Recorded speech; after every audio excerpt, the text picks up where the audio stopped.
See the baby. What's this guy doing over here? Filming? What are we? Are we on YouTube? What are we on here? Everything. Is this Snapchat?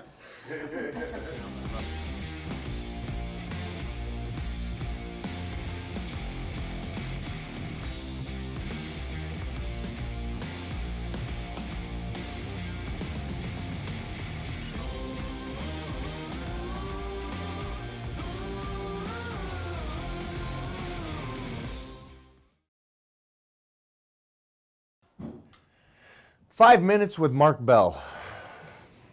Sounds impossible. I have a huge question for you, and I was thinking about this morning. Something that you have done, and you didn't do it with the help of something that you wanted, and something you wanted badly. You wanted to be a wrestler. Is that correct? Mm-hmm. And you tried. I did. Okay. Mm-hmm. Would you say your wrestling career was a success? I would not. Okay, so my question here is this.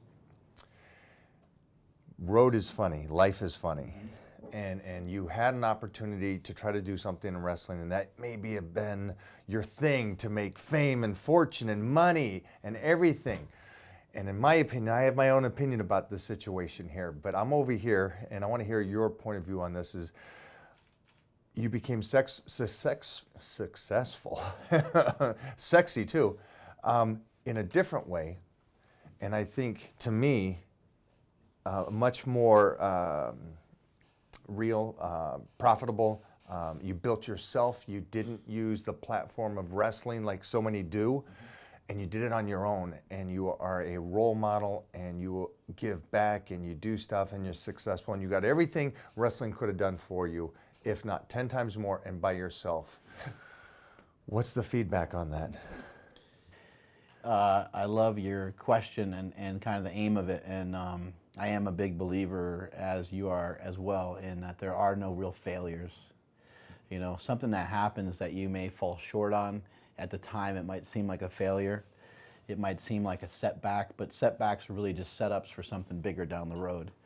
Having a learning disability as a kid and being made fun of and being put in other classes, being called a retard and not being able to, try to speak another language or play an instrument because they were like, this kid can't even get some simple math right. He doesn't even really deserve the opportunity to try some of these other things. So going through all those things, actually, I didn't realize it at the time, but having that kind of pain and that kind of resistance was going to strengthen me later on. And so with professional wrestling, as you know, you've worked out with some of these guys before, Billy Gunn and people like that. It is a really, really hard sport. It's not just acting, like it seems like some people make it out to be. It's very, very difficult, very challenging, and I had to become strong in that environment because those guys, they'll eat you up, and the business itself will eat you up and beat you up. And so it was very difficult, but getting thrown in front of a camera and saying, you know what, you're, all right, Smelly, you're fighting the Titan, you're fighting him July 4th, and it's going to be at the Santa Monica Pier, you got 30 seconds.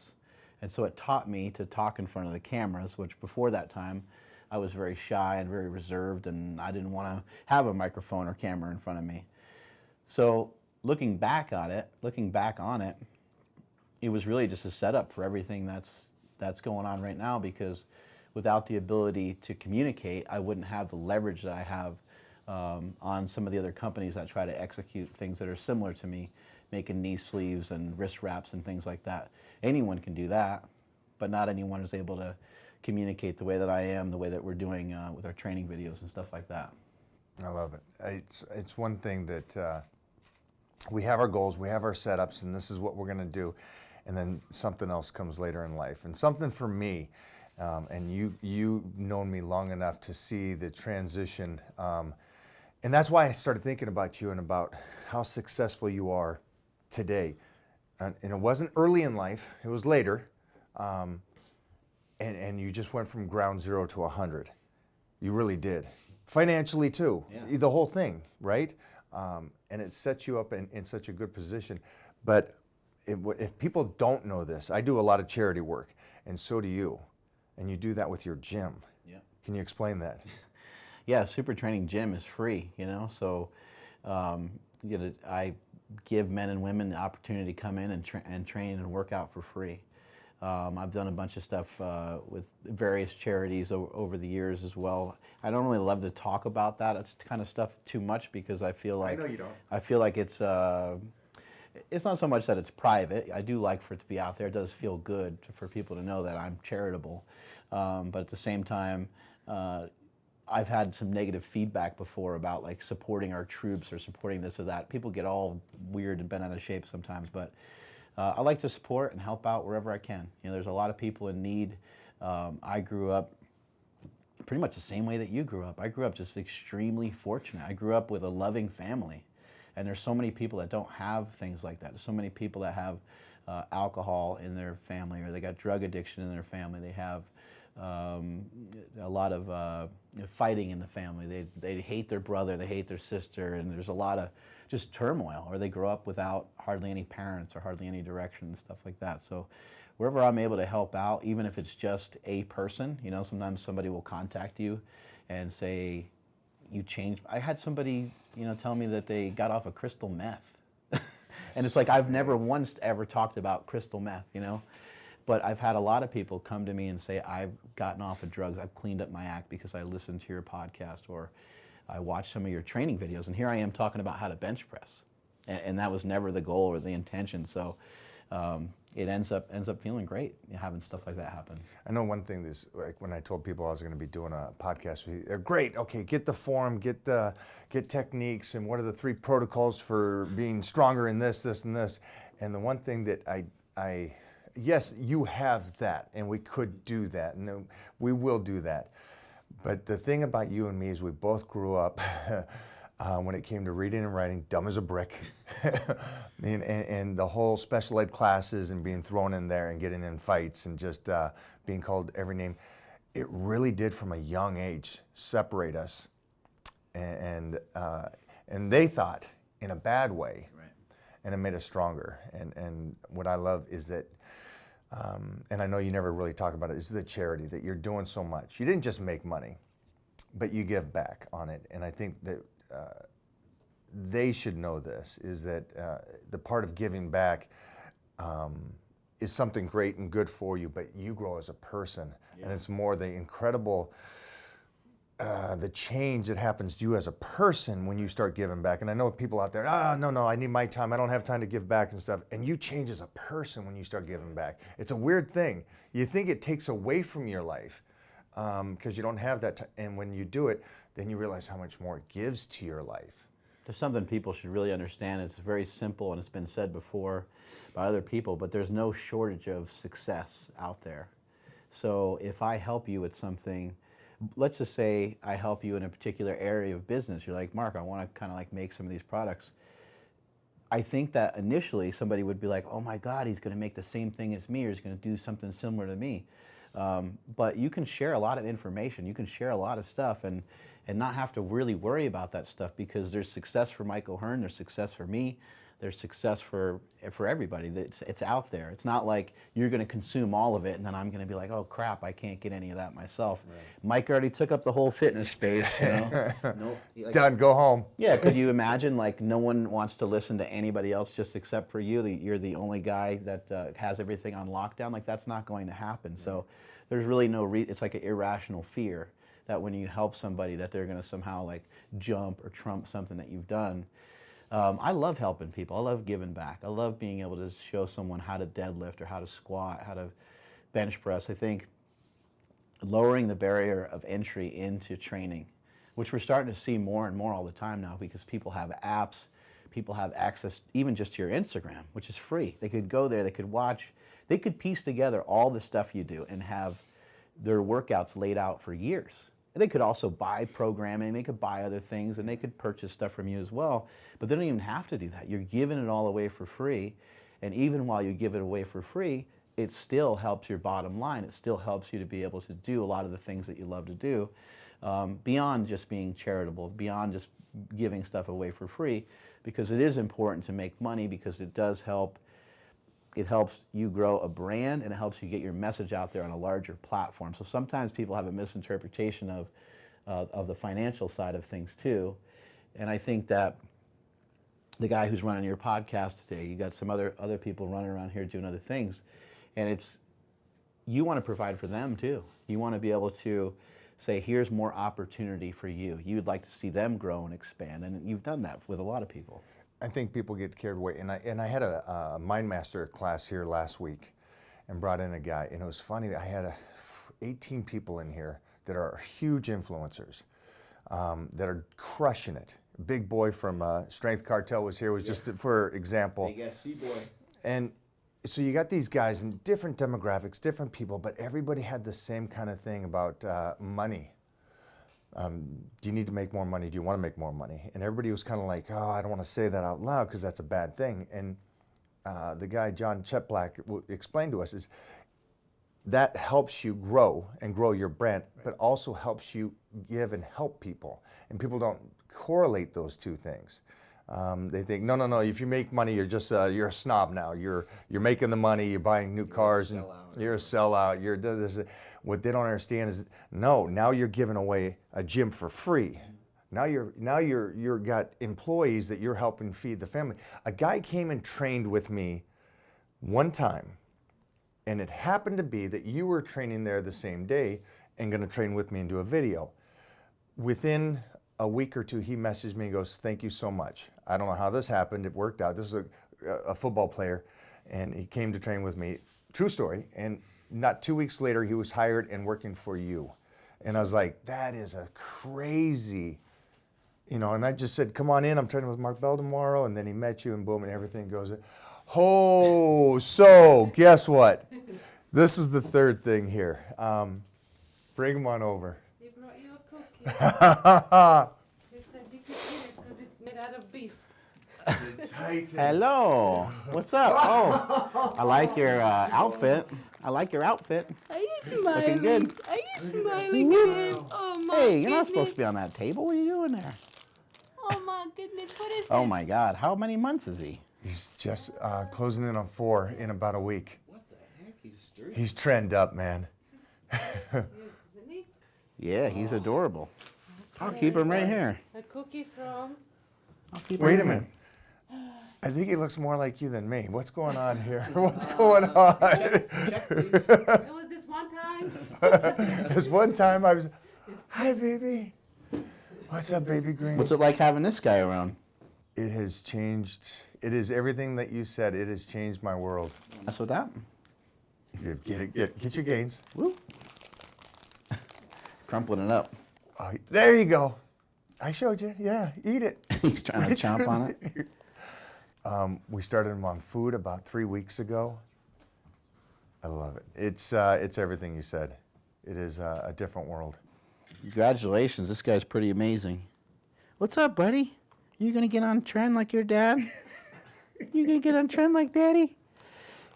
Daddy hit up some deadlifts today. He did a good job. You'd be proud of him. You'd be like, oh my God. You'd be like, you lifted so much weight. Hey, don't stay on that table. What do you think? What do you think, kid? He's a brand new machine, as my grandpa would say. Brand new machine. How many more seconds before you start getting mad, huh? Oh, he's with you. Yeah, the guy that you're talking about that worked out with you that one day and filmed, I barely knew he filmed that day. I barely knew that the guy filmed that day. Right. And then I saw the video that you guys put out. You guys put stuff up on YouTube. And then I contacted you, and I said, Mike, who was that guy? And you said, oh, his name's Terrell. You said, here's his information. So you gave me the information, and I ended up hiring him. Yeah. And it was so again, like I think people think, we are in a similar space, right? So most people would think, no, this guy's mine. No, you shot with me. You can't have him. Videographer, you can't share him out, right? And so that's the way a lot of things should work, I think. So through this last year, we have talked a lot, and we talked more about this little guy and being a father and how it changed you and everything. And I thank you for those talks, really do, because you were right, every little aspect of it, right, buddy? It's a different world. It really is. And I was on the other side of the fence, you know, with dogs, and I'm good. I don't need this. And now I'm on this side of the fence, and I go, I almost missed this opportunity. Yeah. And it is a different world. It really is a different world. It almost passed you by, huh? It almost did. It really did. T's here. Are you going to give him a pose? Look at the shirt. You got your shirt on? The ST shirt. But it's got a Superman socks on. Yeah. Just so you know.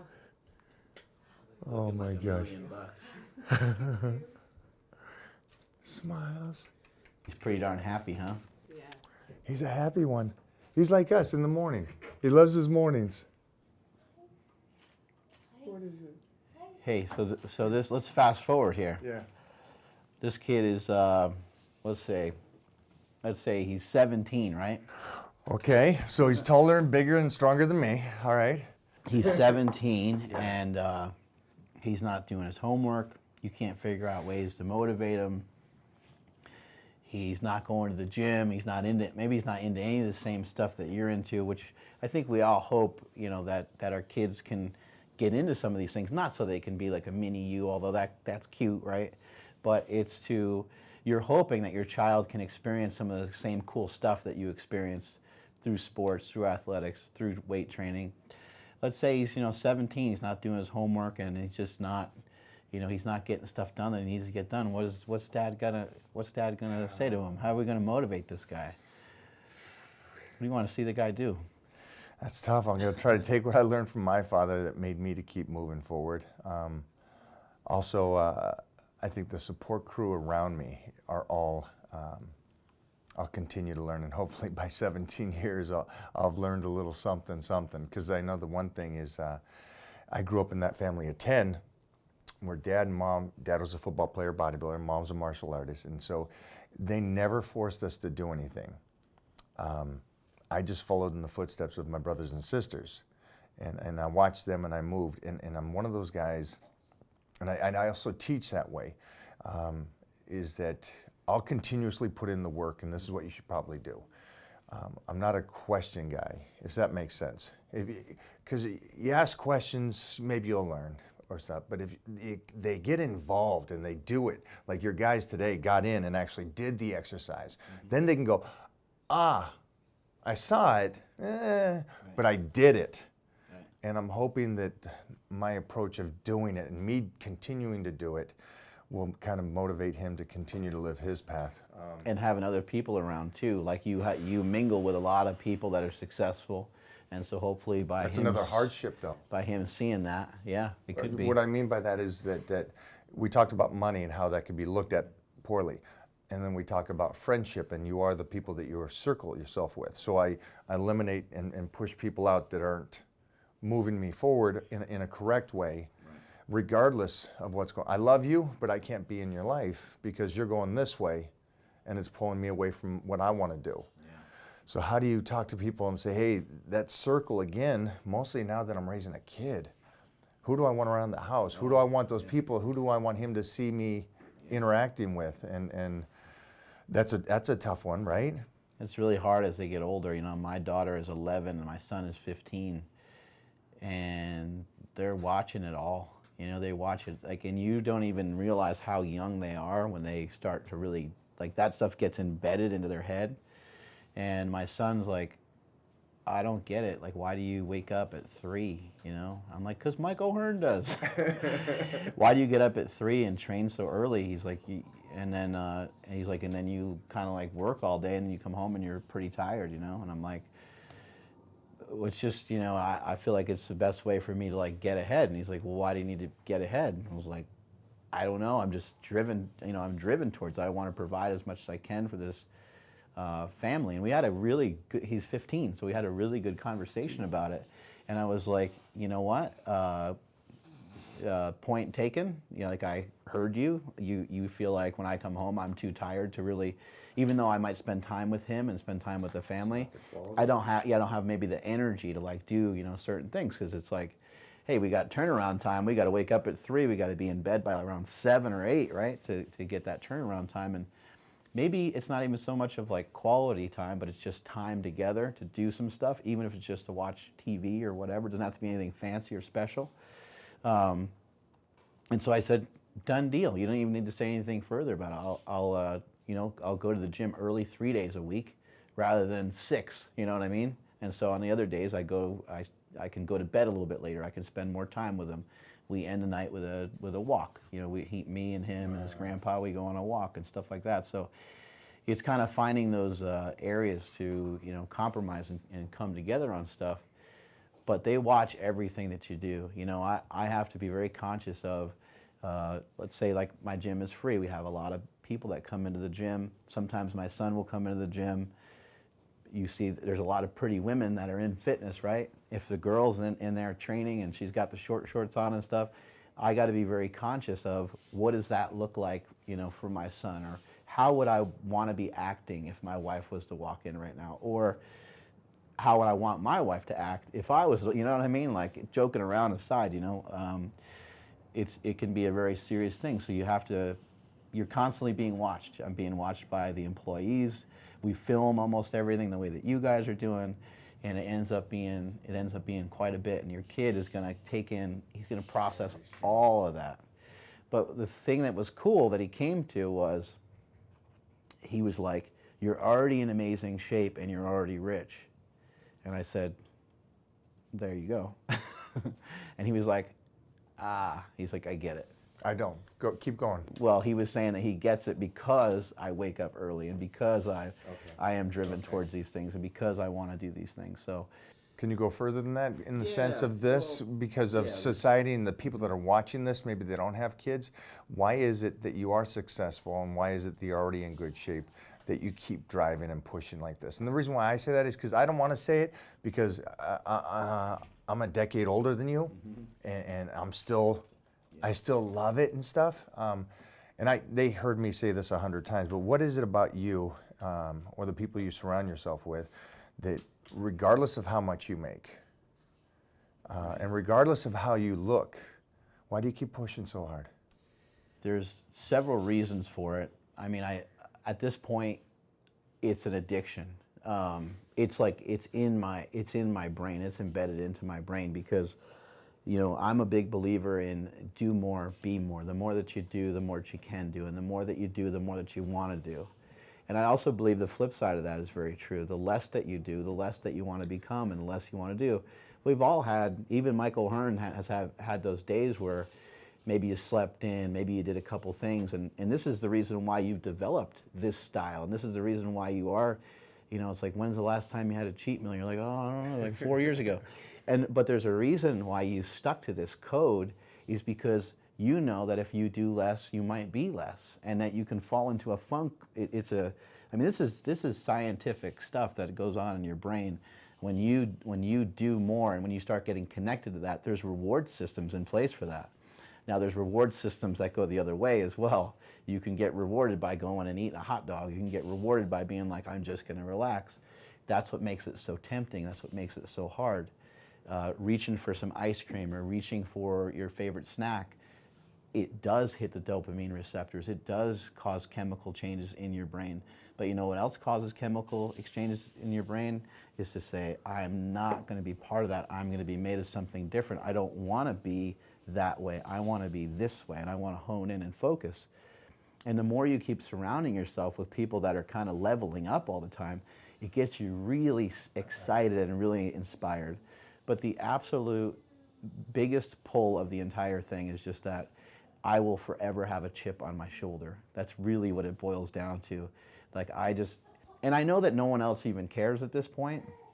It's like, who am I proving wrong? You know, I'm not proving like, no one's even caring or watching probably anymore, but it's really me proving to myself, because I'm the one who put myself in that situation. I'm the one I'm the one who sold the idea that I was dumb. I bought the idea that I was dumb. You know, and yes, I was, because of the way that public school works and because of the way I was placed in school, I was in classes with other kids and stuff, but I'm the one who eventually bought into the idea of like dumb and can't, you know, those were things that I associated with myself. I can't do that.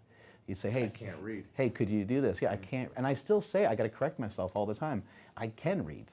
I read slower than most. It's harder for me to absorb reading than most. That doesn't mean I can't do it. What if somebody came to you and they want to do a bodybuilding show, and they said, you know what, I can pay you all the money in the world, Mike, but I can't lose weight. You would say, hold on a second, that's actually not true. You can lose weight. It might be harder for you than some others because of genetic reasons and for various reasons, but you can lose weight. You can do this. I'm going to show you how to do it. I love it. I so connect with you on so many levels outside of lifting that I just respect and love you. And obviously I go back to your brother who passed. He meant the world to me and still does to this day. And what he did for me with wrestling and stuff. And your other brother, you guys are all good. See if you can describe Mad Dog to everybody a little bit, because I was trying to sum him up the other day, but people, when I was in wrestling, people would meet me and they would be like, "You're so boring compared to your brother," because Mike was over the top, But then he also had his side that was wild, right? He had his side that had some of his faults, But I was trying to describe it to some other people. I'm like, I'm not sure if I'm nailing that. For me, I mean, I saw the one side that he was excited, enjoyment. When he worked with me on wrestling, he got excited. He said, "Oh my gosh." I forgot the guy's name that we were, the camp that he was teaching me at. Tom Howard and UPW and that stuff. Yeah, back there, Rick Bassman, and he knew my background. And I came over from Battle Dome, and he worked with me. He's like, "Forget this! Oh my gosh, I love this! And we're gonna take you to the advanced class the first day." And then him and Rick got into a fight about it. And he's like, "No, you can't do that. You got to keep my." He said, "Relax." And me and Mad Dog we just clicked, and his excitement. It's like me watching your guys today deadlift. I'm like, "Oh, look at this, man. He's a 26-year-old kid. This is great. It's great structure." I could see 10 years from now, he's great now. But in 10 years now, everybody's going to be whispering his name.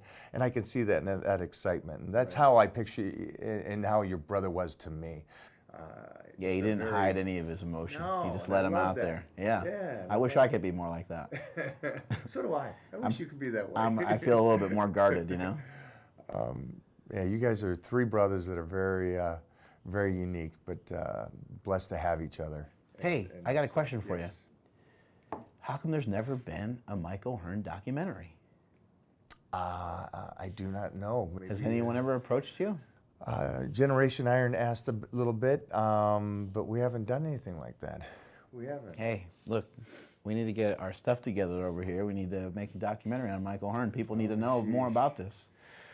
From the special ed classes that we grew up in, and back to your original thing about the chip on the shoulder and you. Same. Why do you get up at 3 every in the morning? Because I have to. Right. And why is it? I ain't proving nothing to nobody. This is me to me, and that kid that we caved in and said, "Yeah, you're right. I can't read. I can't do this, and you guys are better." Okay, but I'm still that chip today. I also think too that, I feel like when I wake up in the morning, I mean, some days I am fatigued. I mean, some days I'm like, whoa, okay. 100%. And I learned from you as well, because I would say 4, and you would write back, you'd be like 6:30. And I found it really interesting when you would call those audibles, I call them. And it wasn't on leg day, it wasn't on back day, it was on the easier day. And I was like, oh, the easier day is done a little bit later. I'm like, I get it. We're leaning into the resistance. When it's going to be tough, we're going to make it really tough. We're going to squat at 4 in the morning. We're going to be deadlifting at 4 in the morning. But if we're doing shoulder raises, that's okay to do at 6:30. It's funny you picked up on that. That is the complete mind approach I think that we both have is I am scared for that day that I don't squat heavy. I'm scared for it, and I'll keep fighting that battle, and I'll keep doing it. What has happened when you have gotten a little bit away from that? Because I know you've done a lot. You've done a ton of bodybuilding. You've done a ton of stuff where you come down in weight, but you always maintain a certain level of strength. Have you, in the past, maybe not held certain levels of strength and then you felt incomplete? You felt like this is a disaster, I don't like this? The lowest I've ever gone is completely ripped down for a show, 3 days fast, and still squat over at 5. At that depleted of a phase. And when you wrote me once and you said, hey, I benched this much at 220, and I go, no. What did I say to you? Do you remember? I said, no, you benched 220 dry. Oh, yeah. And there's a difference. Oh, yeah. There's a difference. When people go, well, you're 245. Am I at 245 ready to walk on stage and dried out? Because that's a big difference between 245 and you've been eating your carbohydrates and you got fluid and all that stuff. That's two different worlds. And I know the novices won't understand that. And going back to like and going back before a photo shoot, I think. So anytime that it's that's the struggle. That's me at my weakest point possible. That third round when you're completely done. How strong can I be? And like me and Heath, we did this 25,000 calorie Titan challenge, and we purposely kind of dieted down, and I fasted for 3 days. But the last workout is squats, regardless, no food for 3 days, and still do it and try to out rep each other. And I just love that because that's my weakest, both mentally, physically, and everything. And still, what can I do? And I love that. And it's opposite of what most... Everybody. Yeah, and why is that? Why? Because I like going against the grain. I like going against it. And it's also something that there is such a difference between giving up and going into the whole typical bodybuilder. Hey, it's at the end, do the isolation, go and do the push downs. And even Stan talked about this. Your body knows the difference between trying to retain muscle, but if you're going in doing machines all day and doing tricep push downs and you're dieting, do you really need to retain that kind of muscle? Or your body knows that you're going to go in and still do the deadlifts and the squats and the heavy benches and the heavy weights and the dumbbells? There's a difference to the body. Do you think the science is maybe interrupted quite a bit by just people not having a strong mindset? Well, science supports what I do. That's what I'm saying though. Like there's because people might think that like their mindset might block them from actually learning about the way that it should really be, I guess. Because I think if you guys don't understand this, the science supports your body adapts to the pressure it's put under. If you're always lifting heavy, your body adapts to that. If you're always lifting light, your body adapts to that. And then our point is that we want to be able to do this. And mostly now because you got to figure that I'm going to be Robbie Robinson, you know, training with a little 20-year-old, because Robbie's now 73, 74. So that's 24 years older than me. So that's my son in 24 years. I still want to be that Robbie Robinson squatting 405. And that's my next goal now. Now my next goal is just to push it further than anybody. And so yes, when it comes to science, if you really listen to the science, it's I think the problem we have is so much social media. We also have this too, and let me see if you agree with this. You have so many elite trainers talking about form and positioning. But what was their form and positioning when they put their size on? And I'm talking not in the last 5-10 years, not since they retired, not that. I'm talking about when they were those young 16 to 24 when we put our size on. Or for me, it's like, wait a minute, what did you do then? Because I don't want to know what Jay Cutler did for the Olympia. Right. I don't care. That has no bearing on me. And it shouldn't have on anybody else. What they should look at is the kid that I saw when he was 19 and 20. And he had all that mass. And he walked out on stage in an amateur show. And I was sitting there judging. And I see him walk out. And I go, all right, that's done. He's the winner of the overall. And it was pre-judging. And he walked out. It was 10 feet. And I already gave him the whole show. Because there was such a large clay mass that was built at such a young age. Or at any age when you first start lifting. He thought it was normal that the mirror in front of the squat rack had blood all over it. To give you an idea how hard he was going. He was, and I saw that instantly. And people so go to social media and they grab onto something and going, that guy is sliced and in shape and he's got a little bit of thickness and he's doing cable crossovers. That must be the exercise that will get me there. And nobody really just stops and dissects and goes, no. Let's go back to the originals. And I guess we're lucky too, though. We're lucky that we try to dissect everything. What is he actually saying? Is he saying that the bench press is the best exercise in the world? You know, that took me forever to go, a bench press is incredible for powerlifting. Does it suit me in the everyday work of what I do? It didn't. Can I go back to bench pressing? 100%. Did incline help me? Great. But also incline gave me strength that I can still move, and it gave me an upper chest that I can be on screen with. So that suited me. Right. And to stop and go, wait, am I doing everything correctly? And your guys today, they go, well, no, we're deadlifting. We're strong as heck on deadlifts. But maybe I can put a little bit more thickness and muscularity on the back if I do it this way, or change the exercise. That's pretty incredible. Yeah, the money is in those the basic exercises, the bent over row, the overhead press, right? What keeps the body together? People don't think it's the squats and the deadlifts. A guy I work with and have worked with, and it takes for a long time, but he had scoliosis when I started with him. You know what straightened his back? Deadlifts and squats. Yeah. What? Wait a minute. Scoliosis in an adult is hard to change. How did I do it? I strengthened the muscles around it, brought in chiropractic every once in a while, and we straightened it out. One of the greatest things for back pain is deadlifting. But wait a minute, I am lost, because deadlifting is the worst thing, and you should never deadlift over 25 years old. Right. Isn't that what they say? And there's just so many options too with a deadlift. You don't have to just do a regular deadlift. I mean, you could deadlift out of the rack. I mean, there are people that do have some limitations that it wouldn't be wise for them to just randomly start deadlifting out of nowhere. So they might need a trap bar deadlift. They might need, if they're 65 and they can't bend down very well, they might need to deadlift out of a rack and have the weight raised up. But also too, Heath Evans. Yeah, put it right to his upper thigh and then just have him move an inch. Just so fat he can't. Yeah, poor guy. Unathletic. Fattest fullback in NFL history, right? Yeah, the fattest fullback in NFL history.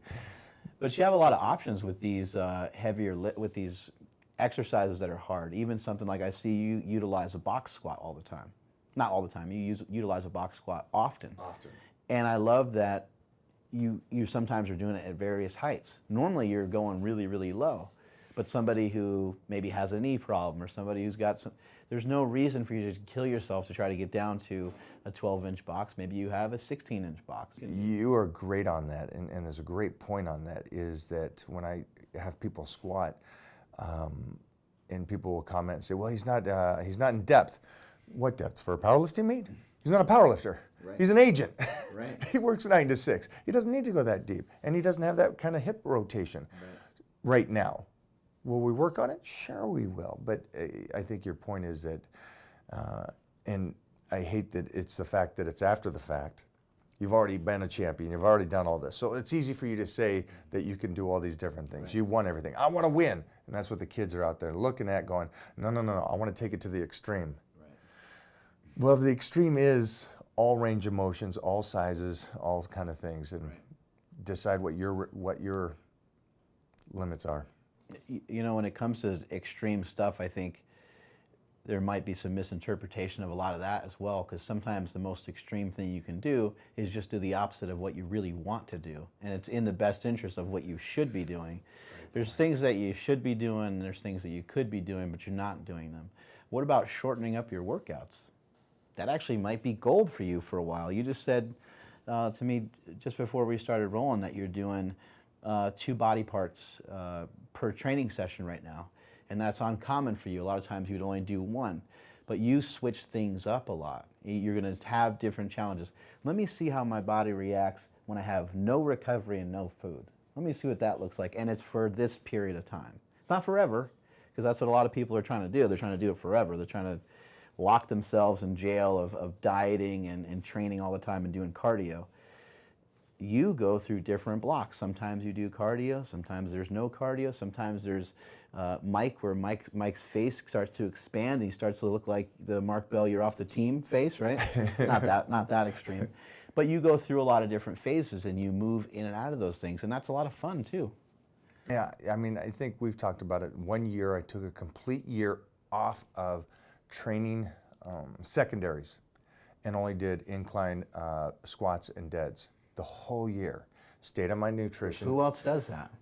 Nobody else tests themselves at that point. At that point, I said, I want to see how little work I can do. And it goes back to Nautilus and the concept of being in the gym, doing the least amount of work possible, but still get better. And I trained for a whole year like that. And I guest posed like I always do. I was a little bigger, but it didn't, I didn't go from, that's Mike O'Hearn, to, holy sheesh, who is that? And that's when I did the 500 incline. Yeah. So, you know, on one aspect, yeah, I got stronger because I was working out less, but I still keep the mass and all that kind of stuff. So that was just one of the big things that we're scientists at this point. I'm trying to find out the oddest angles and how I can strengthen myself so I can keep that mobility. On squats, I'm doing squats that are so visually painful to look at, but I'm finding such a beauty in them and the benefit from them.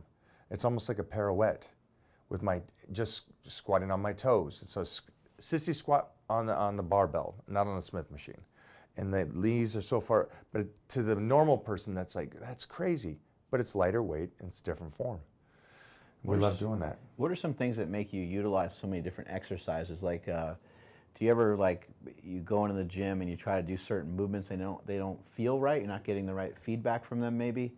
You're not maybe up to par, maybe as strong as you were, you know, previously to doing that? Or like, what's the feedback? Why you do so many? Why do I you move do it? so many different things. Yeah. Does it transfer from inside to real life? And does it transfer from bodybuilding and powerlifting to athletics? And what does? Like we've got Heath Evans, like that we joked about, but we got him to get development in the legs, where this guy's been training since he was 13 and never had legs. Strong as a horse. Yeah. You know, he could sit under 500 squat and go down to an 11-inch box close stance squats. And He can jump and he can run a and he's a white boy and he can run a 4.640. So that just tells you what kind of athlete he is. He's 270 pounds. So he's legit, he's a beast. But he couldn't get leg development. And so we had to keep changing forms. And I just like finding those odd forms that make things change differently and move differently. And for me, it goes back to, well, why are we doing everything so locked in when the bicep is here? And if I just give up everything, like an arm bar, I'm just giving up the arm. Now you can just lock that thing out. Okay, now let me contract the bicep in that position instead of pulling it back here and staying in tight. That's not going to translate as well for other things that I want to do. And I just keep finding those kind of things now, and it's so fun. It's fun. It's fun. It's side laterals. Why do we always go to here? Well, that's the best way for the shoulders. All right, but you know, I also want to be able to move my shoulders, and I want to be able to do things, and so I take my side laterals all the way up. Because those are really hard. But it's going to translate more, and it's going to keep mobility more. So that's why I do that. When your son rifles a football at your yeah, head, and I'm just, you're gonna be boom. You're gonna be like, you picture this kid at 13? Holy cow! I'm excited. I'm excited, man. I love hanging out with you. Thanks for doing the deadlifts today. Yeah. Thanks for showing my guys proper form for great. powerlifting, and then also, you're going to take me through a band workout when this the Yeah. gym here is all finished up. cool. Yeah. I'll. Do you have any bands currently? Because I can leave you with some. Leave me some bands. Yeah, I got some with Definitely. me, so I can leave you some. Yep. Let's walk in there. I'm going to show you what this is going to look like. All right. Yeah. Cool. Come on. Thank you. Cooking over here some carbs.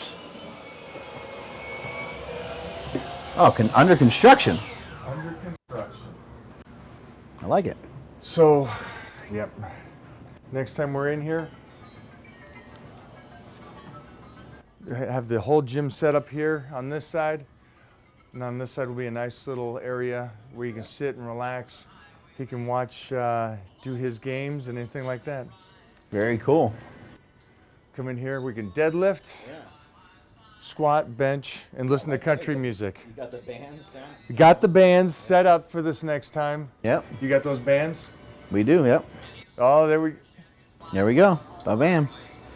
We'll leave them right. We'll leave them right here, hooked right here. there we go. Yep. So next time, Mark's gonna show me how to use these bad boys. We used to use them back in the day. Yeah. Many moons ago. So it has been a long time, so I'd love you to teach me again. What are you gonna do down here? So we're putting in a platform over on this area Ah. where we will have a couch and a sit-in area so Titan can do his thing and play, and then down on this side will be mirrors so you can look at yourself and pose, right? Which goes with it. Just kind of set up the whole gym. So I like you got the Matt Wenning got the Matt Wenning. belt squat, and this guy up here from Chris Duffin, the Transformer bar, Yep. right? Got another Duffin right here. There you go. Very cool. Enough to get good workouts in. Yeah. So, Great. That's it. That's it. After you, senor. I think that's me.